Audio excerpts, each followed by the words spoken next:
Hey there Internet, my name's Luxander. This video is very difficult for me to record and this is hard to talk about, so please be nice. Welcome to my new place. Hopefully the upstairs people are not terribly loud during my attempt to record this. Okay, so you've seen the title of the video. You know what the video is about. I am a transgender person, transmasculine person, which means that I was assigned female at birth, and I do not plan on having top surgery. For anyone who's unfamiliar with the subject matter at hand, top surgery is a really broad term for a number of different procedures that transgender people might get. When this is used in reference to trans women or trans feminine people, it typically means breast augmentation, and for transmasculine people or trans men, this generally refers to chest masculinization or double mastectomy. All of these different sort of terms can be thrown around. It can also sometimes refer to people who are having gender-affirming reductions and not fully going for a flat chest. It varies, but broadly, in this context, when I'm speaking about it in reference to my body, it would be a flattening, because I don't really feel like there's a smaller size for me to aspire towards. I have talked about top surgery and gender-affirming surgery in general on this channel before. A long time ago, I made a video about all of my thoughts about top surgery and bottom surgery. Frankly, I don't remember what I said in that video. I haven't rewatched it in a while. More recently, I have a video that's, I think, called Can Your Chest Be Androgynous? And I made this video because I'm in top surgery groups on Facebook, and I was finding myself having some really interesting feelings about people who are having radical reductions with the object of getting to a chest that was similar size to mine. Like, that there are people for whom it would be gender affirming in the same transition direction as me, with my chest size as their goal. I had a bit of a realization at that time that my chest is such a size that I am capable of wearing push-up bras and having a feminine presentation, and I'm also capable of wearing a binder and certain cuts of clothing and end up with a very masculine presentation. It was just sort of a process for me. You can go watch that one if you want to. I've had a lot of conflicting feelings about my chest over time because I experience a lot more social dysphoria than I do body dysphoria. If I am alone, I don't typically have a lot of the sort of internal agony that some people have when they're experiencing, like, body dysphoria. So now we are still semi-quarantined. I don't really go out super often, and especially earlier this year, I was not going out very often at all if I could help it. And I have to say that I have learned some things about myself in the course of quarantine. If my gender is not up for question, I would not only not care about top surgery and not only not wear a binder, but I probably wouldn't even bother to wear a bra most of the time. Like, I'm wearing a sports bra right now because it's comfortable for the sort of stuff that I'm doing around the house right now, settling in after the move, basically. It's been very interesting for me to really recognize that many of the times in the past when I have felt really intense dysphoria about my chest, it's because when other people perceive my chest, they automatically conceive me as female, and I'm non-binary, but of the two binary options, being gendered as female is much more painful for me.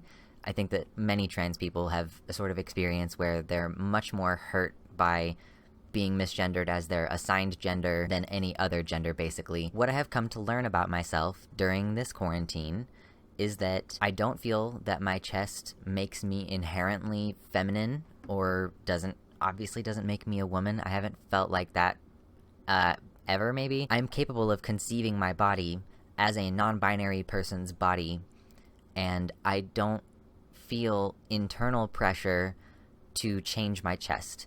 Like, bottom surgery, bottom dysphoria is like a totally different conversation that I'm not going to get into right now, but as far as my chest goes, genuinely, if people around me are not using my chest as part of their categorization of me as female, or if my gender is not up for question because I am not choosing to bind, then I wouldn't even bother to do it.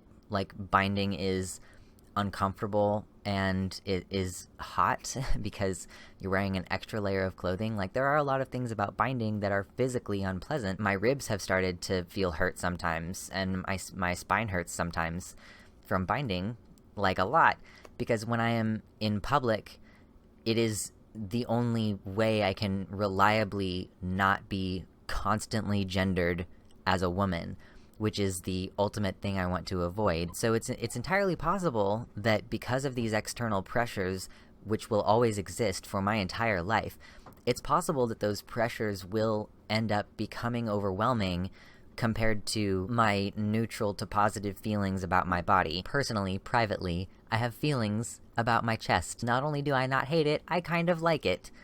Okay?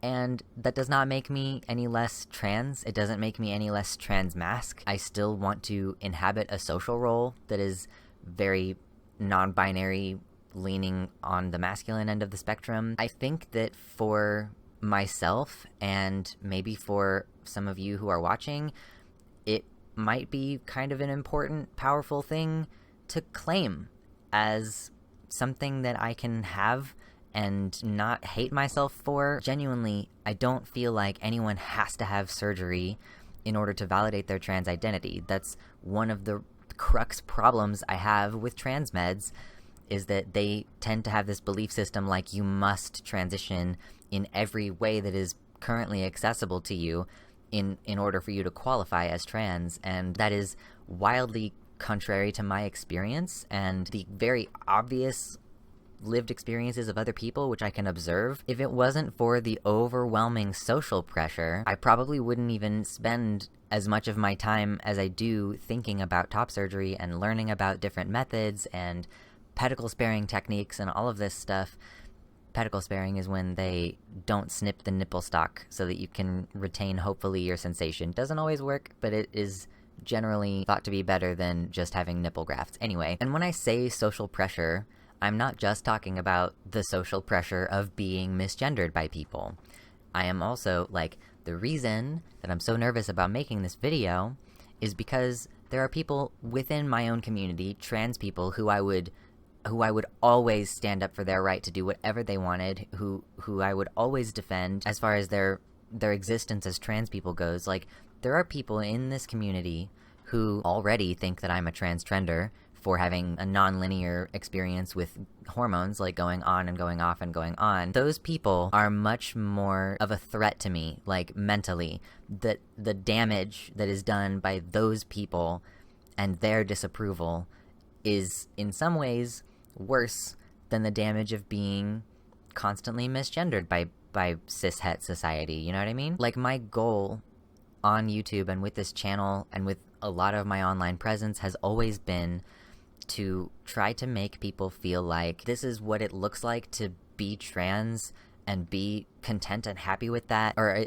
this is one way that it can look, is what I mean. I want to empower people to be able to make whatever decisions they want. I don't think it's right that we insist that you have to be, like, mortified about your chest if you are assigned female, or you're not trans enough to count as part of the community. Like, I think this is really damaging to people's mental health, and it stymies a lot of genuine conversations that we could be having. I think I'm out here about to say, like, you do not have to have top surgery as a transmasculine person in order to be really trans.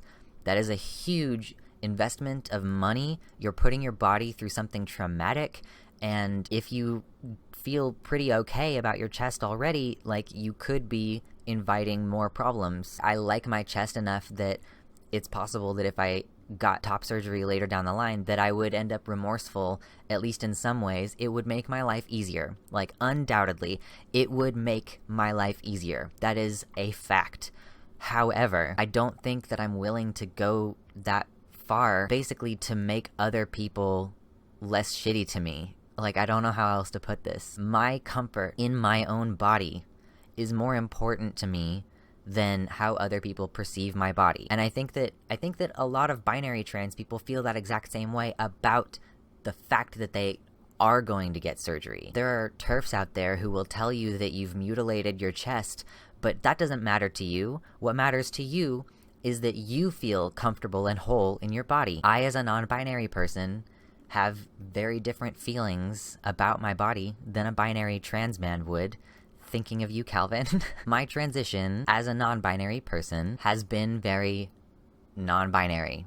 It's been very non-linear. I have been on hormones and then off hormones, and now I am on hormones again. I have done things to make my facial hair grow faster. I still consistently shave my legs, and I'm looking into other types of hair removal for the newly arrived ass hair. I spend a lot of time thinking about bottom surgery and learning about what kind of surgical results are possible, and not to go into any kind of detail, but it is far more likely that I will at some point in my life have bottom surgery than it is that I will have top surgery, based on what I have learned about myself during this quarantine process. Like, I don't feel dysphoric about my chest when no one is around. It is almost entirely because of those pressures of wanting people to gender me in a way that is less harmful to me. It is harmful to me to be gendered female. It sucks to be gendered male, but in some ways that feels like the closest thing I will get to acceptance in broader society, which still doesn't really have room for non-binary identities. You know? At the same time, in isolation, I am thinking about genitals a lot, okay? And like, even that isn't necessarily a dysphoria thing. That's a whole conversation that we can have some other time. I also want to be clear that my feelings are subject to change. They always are. They always have been. I have always given myself this allowance for knowing that maybe being on T is right for me right now, but it might not be later. And when I was off T, I was like, this is right for me now, but I might go back on T later. Depends on how I feel about my body and what I want from my life, basically. So at this moment, I don't have any intention to get top surgery. I don't need top surgery. I don't want top surgery. I am happy in my body as a non-binary person. I don't always necessarily feel like I am attractive, but I think a lot of people struggle with this, and it may or may not have anything directly to do with, like, being non-binary. I really hope that this doesn't result in even more trans people coming after me to tell me that I must not be real, that my experience must not be real. Like, my social dysphoria is a very, very real thing that sucks a whole lot. My body dysphoria fluctuates, and right now is pretty stabilized because, again, I'm transitioning in a non-binary fashion, and I'm very okay with that. What I do hope is that my willingness to be vulnerable about this will help someone out there feel like it is okay for them to be who they are. You are trans. If you know that you're trans, you are trans, and you don't have to prove that shit to anybody. You don't have to drop $10,000 fucking dollars on top surgery in order to be valid as a trans person. Like, seriously, it's expensive, it's difficult, and sometimes, like, if you're trying to navigate through insurance, it can be grueling, heartbreaking years of waiting for approval and jumping through hoops and trying to find a surgeon whose results you like and who is within the network of your insurance. Like, it is incredibly difficult to go through this process, and I just want you all to know that you don't have to do that unless you want to, unless you need to. It is up to you to decide what aspects of transition are right for you and which ones are not going to end up being fulfilling and making you happier. The ultimate goal of transition is to get to a place where you are happier than you are when you started. To be clear, I've also made videos about whether or not you need a video about whether or not you need dysphoria to be trans. The overwhelming medical consensus is that you don't, and when I say the objective of transition should be to make you happier, you don't have to hate your body either. If you have a chest and you just kind of don't like it, or if you are like me and you have this intense social dysphoria and you recognize that it will objectively make your life easier, then there's no shame in getting top surgery. Whatever you can do that will maximize the positive outcomes in your life is the correct thing for you to do. And it's important to spend the time to think about it. I'm definitely not going to advocate for anyone to jump to any conclusions, because there have been times where I really, really, really wanted top surgery.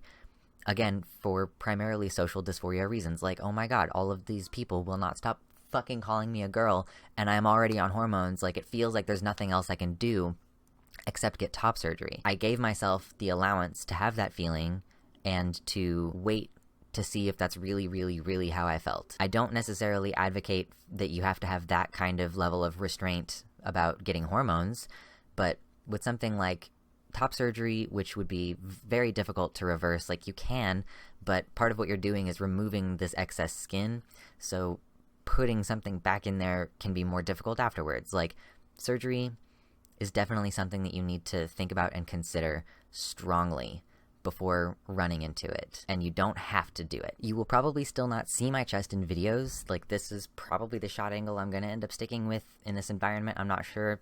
This microphone is very in the way. I'm not necessarily going to change anything about my presentation to then emphasize my chest, and I still don't want to invite misgendering, so I'm still gonna do what I do, which is sometimes bind and sometimes wear a sports bra and, like, feel things out on a day-to-day basis. My presentation in my videos is not going to change, but I'm going to allow myself to have a little bit of freedom from thinking about this all the time. It is not incumbent on me to spend all of my time worrying about whether or not I want top surgery and trying to figure out which surgeons do I think would have the best results, which ones do I think have the best bedside manner, and who will listen to me and my needs and everything. It's still an interest of mine that I want to know about because I like being able to educate people and point people to the correct resources if this is something that they want. But it's not necessarily for me. It's not something that I need, and that's 100% okay as far as I'm concerned. This was a tough one, and I feel like kind of a long one, so I'm gonna shut up now. Don't make me regret leaving the comments open. Please, for the love of God. I hope you liked this video. If you did, please give me pretty analytics to look at and comments to read. You can find me on Patreon, PayPal, ring the bell for notifications since I am not on any kind of schedule, and subscribe. Did I say that already? Anyway, I really hope that you have an okay day. Bye. Thank you to my August supporters on Patreon. I appreciate all of you. I want to especially shout out Sean, Tina M., Bisexual Disaster, Michelle Winter, R. Halverson, Sarah A., Suzanne Maynard, Wellington Marcus, Athiette, Amanda B., Frozen Summers, Elizabeth Bartell, Eileen McCall, Rose Above It Showing Up, and Mr. Atheist.